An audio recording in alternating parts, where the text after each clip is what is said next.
വയനാട് മാനന്തവാടി പഞ്ചാരക്കൊല്ലിയിൽ രാധ എന്ന സ്ത്രീയെ കൊന്ന കടുവയെ പിടികൂടാനുള്ള ദൗത്യവുമായി മുന്നോട്ട് പോകുകയാണ് ഇപ്പോഴും ദൗത്യസംഘം. ഇന്നും അതിനുവേണ്ടിയുള്ള ഊർജിതമായ പ്രവർത്തനങ്ങളാണ് നടത്തിക്കൊണ്ടിരിക്കുന്നത്.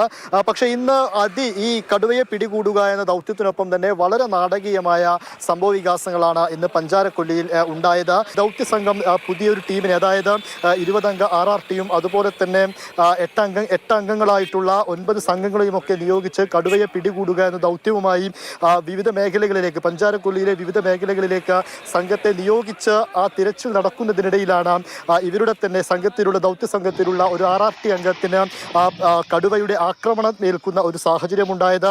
ആ സമയത്ത് തന്നെ, അതായത് ജയസൂര്യ എന്ന RRT അംഗത്തിനായിരുന്നു ഇത്തരത്തിൽ കടുവയുടെ ആക്രമണത്തിൽ പരിക്കേറ്റത്.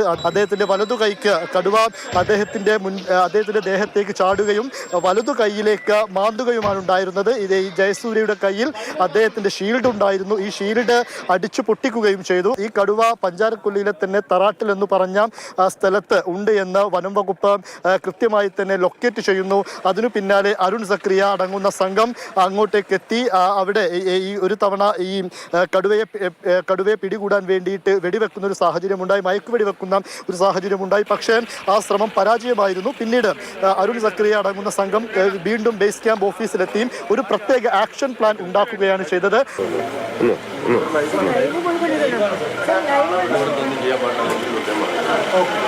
ഇന്നിവിടെ ഒരു ലൈവും ഇല്ല, എല്ലാ ഗേറ്റിന് പുറത്താണ്. ഇന്ന് രാവിലെ ഇന്നത്തെ ദൗത്യം എന്താണെന്ന് DFO മാർട്ടിൻ ലോവൽ വിശദീകരിക്കുന്ന സമയത്ത് അങ്ങോട്ടേക്ക് മാനന്തവാടി SHO ആയിട്ടുള്ള അഗസ്റ്റിൻ എന്ന് പറഞ്ഞ ഉദ്യോഗസ്ഥൻ അങ്ങോട്ടേക്ക് എത്തുകയും DFOയുടെ വാർത്താ സമ്മേളനം അടക്കം തടസ്സപ്പെടുത്തുന്ന ഒരു സംഭവമൊക്കെ ഉണ്ടായി. അതിനുശേഷം പിന്നീട് AK ശശീന്ദ്രൻ അടക്കം അദ്ദേഹത്തോട് റിപ്പോർട്ട് തേടുകയും SP-യോട് റിപ്പോർട്ട് തേടുകയും ഒക്കെ ചെയ്തിരുന്നു.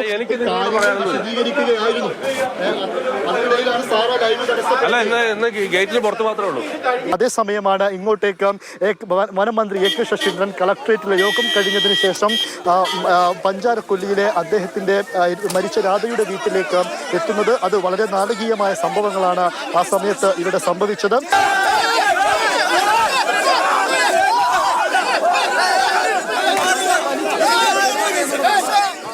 രാധയുടെ വീടിന്റെ മീറ്ററുകൾക്ക് തൊട്ടപ്പുറത്ത് നിന്ന് തന്നെ പ്രതിഷേധക്കാർ ഒന്നടങ്കം ഇദ്ദേഹം വന്ന വാഹന വ്യൂഹത്തെ വളയുന്നു. പ്രതിഷേധക്കാർ ഒന്നടങ്കം അവിടെ തമ്പടിക്കുന്നു.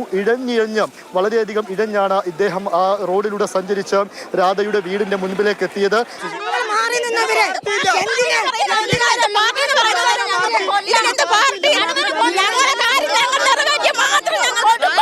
കടുവയെ വെടിവെച്ച് കൊല്ലണം എന്ന് ആ കുടുംബാംഗങ്ങൾ വനം മന്ത്രിയോട് ആവശ്യപ്പെടുകയും ചെയ്തിരുന്നു. അതിന്റെ അടിസ്ഥാനത്തിൽ മന്ത്രി അത്തരത്തിലുള്ള ഒരു ഉറപ്പും നൽകിയിട്ടാണ് അവിടെ നിന്ന് പോകുന്നത്. അതോടൊപ്പം തന്നെ ഈ മരിച്ച രാധയുടെ മകൻ അനിലിന് താൽക്കാലിക സർക്കാർ ജോലി നൽകുന്നതുമായിട്ടുള്ള ഉത്തരവും കുടുംബത്തിന് കൈമാറുകയും ചെയ്തിട്ടുണ്ട്. ബഹുമാനപ്പെട്ട മുഖ്യമന്ത്രി എന്നോട് പറഞ്ഞു, നിങ്ങൾ എന്ത് ചെയ്താലും തർക്കമില്ല, അതിനെ വെടിവെച്ച് കൊല്ലാനുള്ള ഉത്തരവ്. ഇതെന്റെ തീരുമാനമാണ്. അരുൺ കിഷോറിനൊപ്പം ഇംതിയാസ് കരീം, മാതൃഭൂമി ന്യൂസ്, വയനാട്.